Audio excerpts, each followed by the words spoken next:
Elizabeth of York, the queen who ended a war. Her life was the final chapter of the Wars of the Roses. Elizabeth of York, eldest daughter of King Edward IV, was born into the victorious House of York, but her fate was to become the bridge that ended 30 years of civil war. Her world shattered in 1483. Her father died suddenly. Her two young brothers, the new King Edward V and Prince Richard, were taken to the Tower of London by their uncle, Richard of Gloucester. Soon Parliament declared her parents' marriage invalid, making Elizabeth and her siblings illegitimate. Her uncle crowned himself King Richard III. Her brothers, the famous princes in the Tower, vanished forever.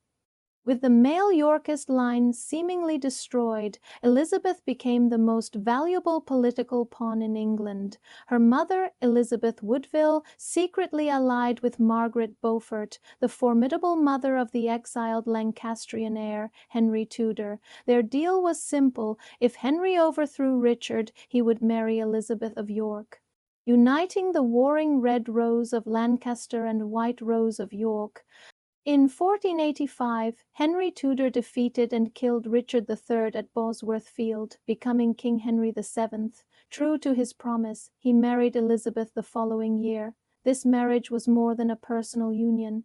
It was a calculated act of statecraft that founded the Tudor dynasty.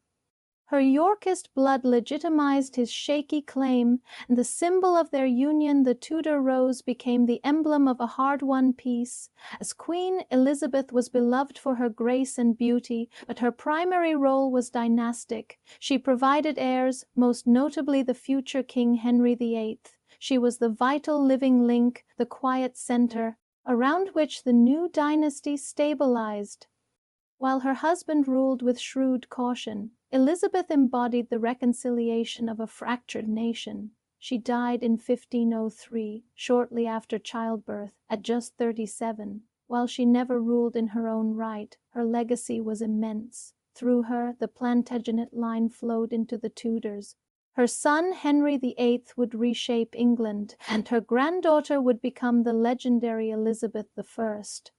Elizabeth of York's story is not one of power seized, but of power bestowed and borne. She was the prize that ended a war, the mother of a new era, and the human foundation upon which the turbulent Tudor century was built. Her silent, pivotal role reminds us that history is often shaped not only by those who wield the sword, but by those whose blood and name become the symbols of peace.